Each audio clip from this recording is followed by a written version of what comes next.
I want to thank you for always being there so that you can inform our population. And I want to appreciate the high attendance of all the people who are supposed to be here. We had virtually all the members of parliament here, the mayors, and of course the entire House of Regional House of Assembly. What can I say about the communication family, the NGOs and community-based people who are here for us to have a conversation? The June session is special in the sense that it is during that session that we talk about the budget of the next year, in this case 2024.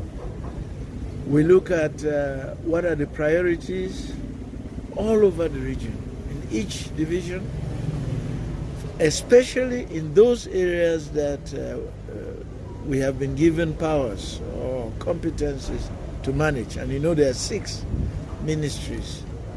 So we are going to work on that. We are also going to adopt our organizational chart.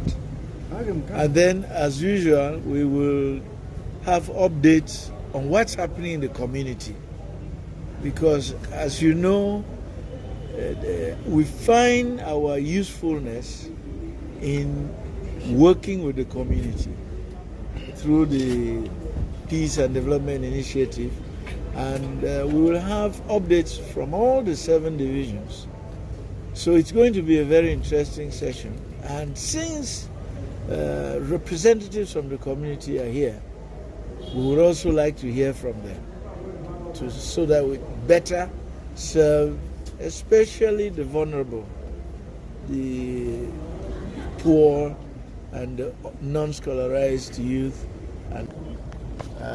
And we believe that we've been working, we know that, but we'd like to hear from those that we are serving, the community. As you know, we've built schools in all the divisions, health structures, notably district hospitals. We've renovated some palaces, museums, we've sent water to some communities. The list is long, but what's important is we hear from the community. We put a lot of, I think, emphasis on citizen participation and in the bottom-up approach for management.